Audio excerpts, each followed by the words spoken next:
Саламатсыздар ма, әріптестер? Бүгін біз қызықты әдіс-тәсілдер топтамасымен танысамыз.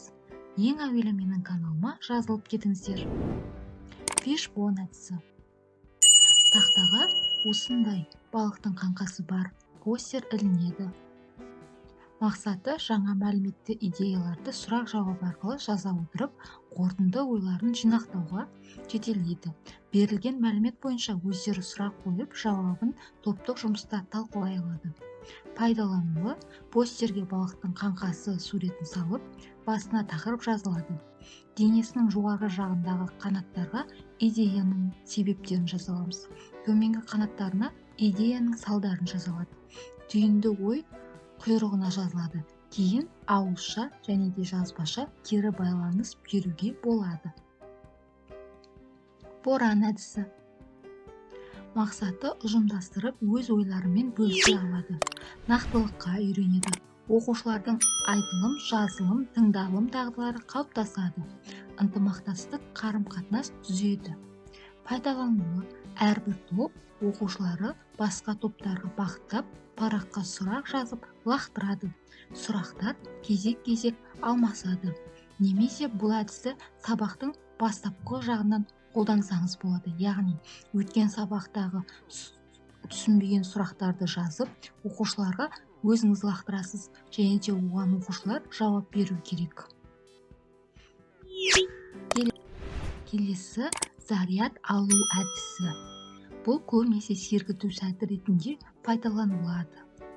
Мақсаты оқушының ұқыптылыққа, мұқияттылыққа, сезімталдыққа үйрету. Ресурс қажет етпейді. Оқушылар ынтымақтасады, көңілін көтереді.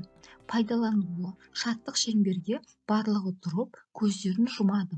Бастапқы оқушы қолды бір рет қысады, екінші айналымда 2 рет қысады, соңғында 3 рет қысады. Бұл бастапқы бастауыш балаға барғанда қанша заряд жібергені бойынша қайталау керек болады. Бұзық телефон әдісі. Бұл да көбінесе сергіту сәті ретінде пайдалануға болады. Мақсаты дұрыс тыңдалым, айтылымға бағытталады. Оқушыларды дұрыс тыңдауға ынталандырады, сергейді. Пайдалануы: шаттық шеңберге тұрып, бастаушы келесі адам құлағына бір сөз сыбырлайды. Соңында бастаушыға қайта келгендегі сол сөз жету керек.